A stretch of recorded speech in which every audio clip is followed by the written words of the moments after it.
Um dado alarmante está afetando a dignidade das meninas e adolescentes na cidade de Campinas, especialmente no que diz respeito à pobreza menstrual. De acordo com um levantamento inédito realizado pelo CEAMO, Centro de Referência e Apoio à Mulher, que é vinculado à Secretaria de Assistência Social da cidade, mais de 79 mil meninas entre 10 e 19 anos foram entrevistadas, revelando que 25% delas não têm acesso a itens de higiene menstrual. Ou seja, 1 em cada 4 entrevistadas enfrentam essa dificuldade. Os impactos dessa situação são evidentes, uma vez que mais de 2 mil jovens relataram ter deixado de frequentar a escola devido à falta de absorventes. Esse levantamento representa o primeiro mapeamento realizado na cidade sobre o tema, trazendo à tona a urgência de abordar e buscar soluções para a pobreza menstrual que afeta tantas jovens em Campinas. A gente, como mulher, não é valorizada e a higiene básica, que é o básico, tipo, a gente não tem. Infelizmente, elas não têm condições de comprar, entendeu? E a escola não fornece, entendeu? Não tem dinheiro, coitadas. Eles não trabalham, né? E outra também. Não é só não trabalhar, é só que não tem condições, os pais às vezes não têm dinheiro para nada, muito menos para comprar absorvente. Não tem dinheiro para comer.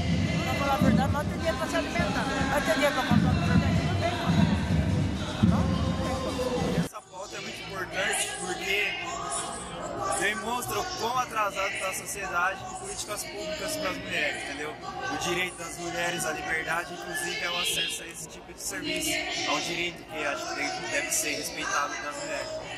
Primeiro dizer que é uma vergonha para a cidade de Campinas ter 25% das meninas que sofrem com a pobreza menstrual. Se a gente olhar os dados, né, Campinas é uma das cidades, a quarta cidade mais cara para se viver, tem dados absurdos com relação a aluguel, alimentação, transporte, tudo a gente está no topo. Inclusive o custo de vida aqui é muito alto.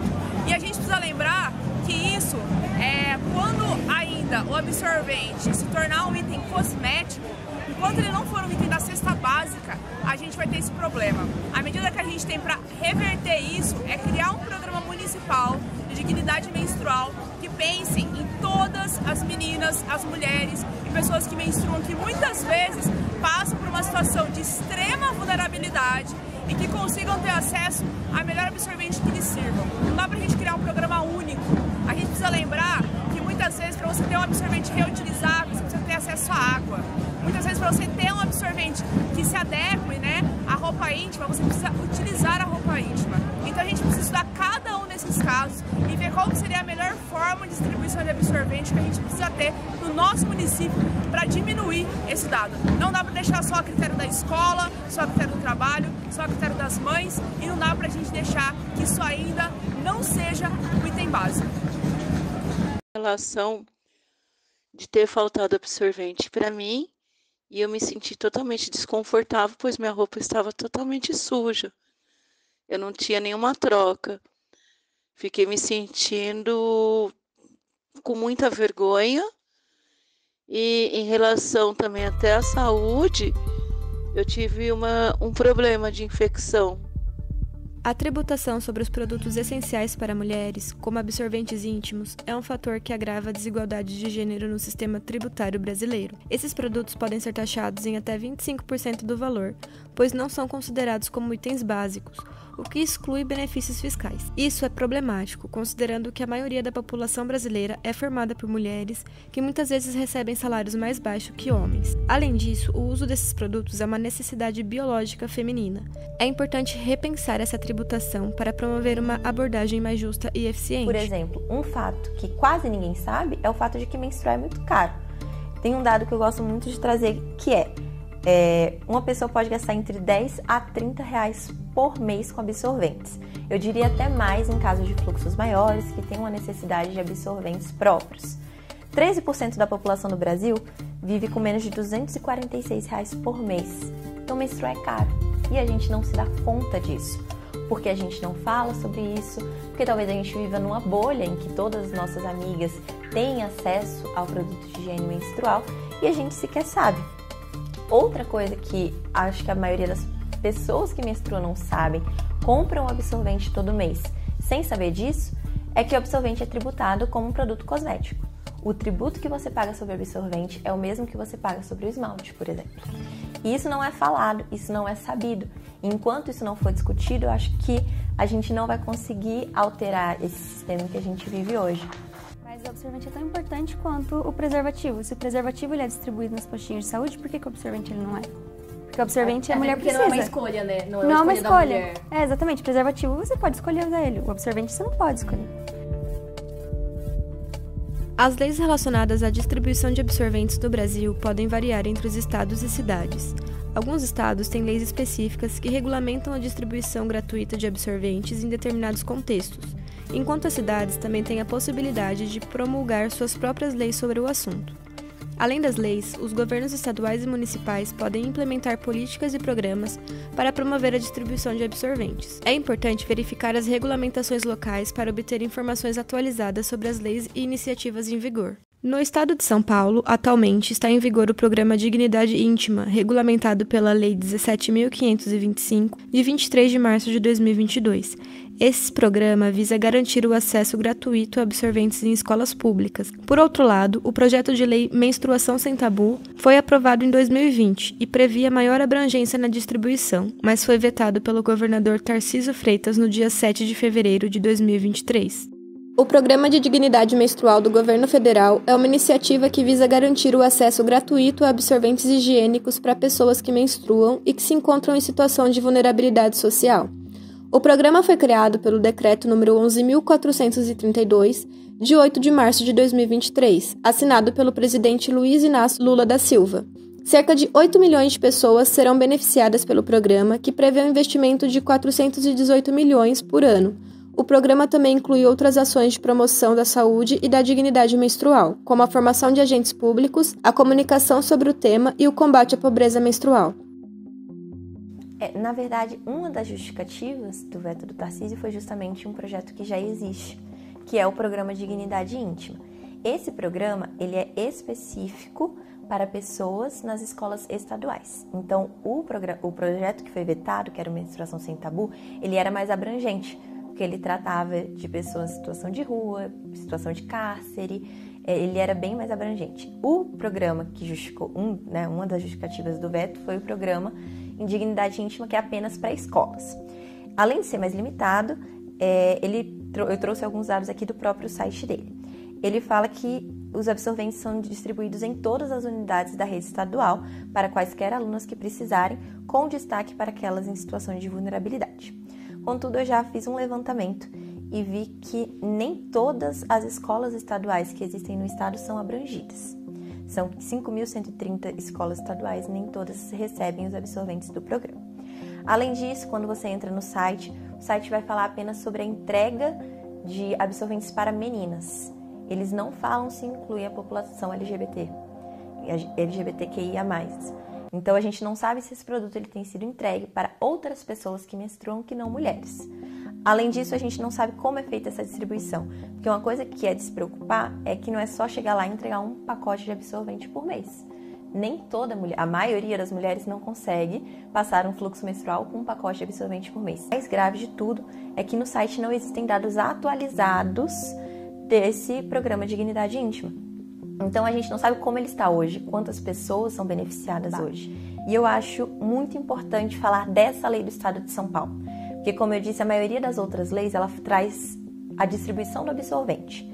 Essa, além de trazer a distribuição do absorvente para escolas da rede estadual, presídios, pessoas em situação de vulnerabilidade econômica, ela também fala de alteração na tributação. Então, aquela questão da tributação como um cosmético também seria discutida nessa lei, e programas de educação menstrual, que praticamente são inexistentes no Brasil, como eu disse, escolas e o próprio SUS não debate isso, e seria uma lei que traria especificamente esse tipo de programa. Então, eu acho... A menstruação ainda é cercada por um tabu que envolve vergonha, estigma e desconforto. Essa falta de abertura na sociedade cria barreiras para que as mulheres falem abertamente sobre o assunto, resultando em uma falta de educação adequada, restrições sociais e contribuem com a dificuldade de acesso a produtos de higiene menstrual. Não fala com o pai, os irmãos, inclusive até nesse período da exposição que nós tivemos ali no Campinas Shopping, teve um casal que se aproximou para ver a exposição, e eu estava conversando com a esposa. Quando nós começamos a falar sobre a menstruação, os desafios e tudo mais, o marido deu uma afastada. Não por vergonha, não era nada disso, mas ele deu uma afastada assim, sabe? Tipo, opa, é papo de mulher, deixa eu ficar um pouquinho aqui no meu canto. Então, quando eu percebi, ele não ficou longe, mas ele ficou de lado, assim, aí eu comecei a falar sobre a importância dos homens também fazerem parte do assunto e tudo mais, porque eu penso que os homens envolvidos, os homens próximos a esse tema, envolvidos no tema, a gente tem um caminho menor para percorrer. Sim, você entende? Eu acho que isso faz toda a diferença. Causa uma rejeição masculina à menstruação. Homens que acham nojento menstruar, homens que acham repulsiva a mulher na época da menstruação fazer determinadas coisas que ela tem a liberdade de fazer, porque o corpo é dela e porque ela vai passar por aquilo uma vez por mês, ela não vai poder privar a vida dela uma vez por mês. E isso faz com que isso não seja debatido pelos homens, porque eles têm uma repulsa. Eles foram ensinados que sangue é nojento. E saindo da sua parte íntima é pior ainda. Os homens, e também ao contrário, né? As mulheres às vezes também não têm muito conhecimento sobre o corpo masculino, mas principalmente ao contrário, já que o corpo feminino ele é tão cheio de tabus mesmo, existem tabus em relação a toda a nossa biologia.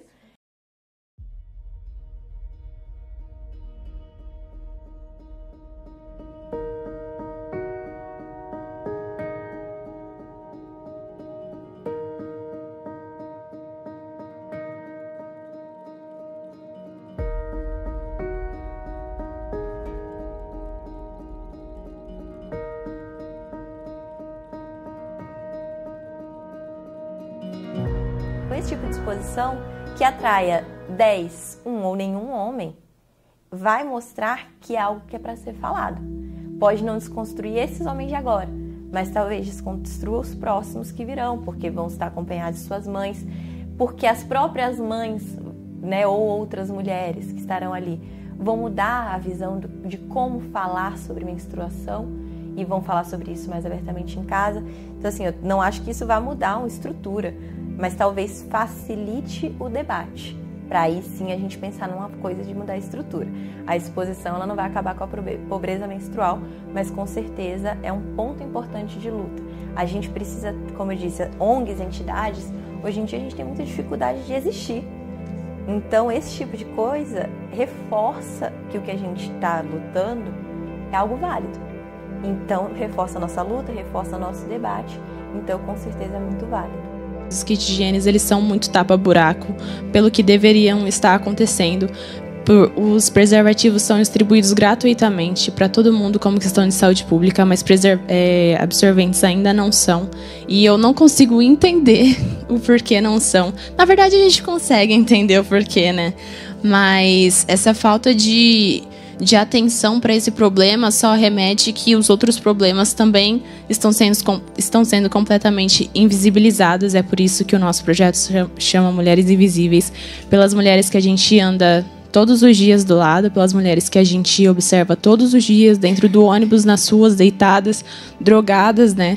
E com problemas de bebida, com problemas de drogas, com filhos, sendo abusadas pelos seus companheiros nas ruas, menstruadas sujas porque não tem roupa, não tem absorvente, tem que colocar rolho tem que fazer bolinho de pão, tem que colocar jornal, casca de banana.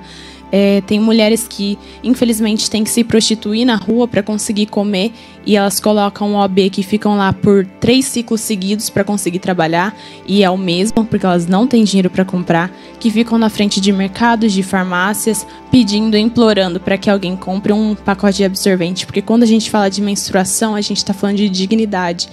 E quando a gente fala que essas mulheres não têm esse acesso, a gente está falando de violência, é muito violento. A gente trabalha agora, vai fazer acho que 3, 4 anos com Mulheres Invisíveis e a gente já ouviu relatos de mulheres que, assim, quando elas estão menstruadas, elas são afastadas do seu grupo, que elas têm que andar junto de pessoas na rua para não sofrer abusos e violências, e elas são afastadas porque elas estão sujas. Ou elas usam bastante drogas para hibernar, para dormir muito, e elas estão todas sujas, assim, tipo, deitada na rua, menstruada, porque elas nem veem. Então, a gente está falando de violência e a gente está falando de falta de política pública, mas de um modo, assim, cruel, sabe? É muito cruel. Então, que a gente possa olhar para a pobreza menstrual não só como, é falta de absorvente. Não é só falta de absorvente. É falta de empatia, de compaixão, de política pública, é falta de saúde, é falta de tudo. A gente não tem... a gente olha para o feminismo hoje e a gente enxerga muitos avanços, né? Mas a gente enxerga muitos avanços para classes bem superiores a que a gente está falando agora. Então, que o feminismo possa chegar lá embaixo, que ele possa chegar às mulheres que não sabem nem o que é isso.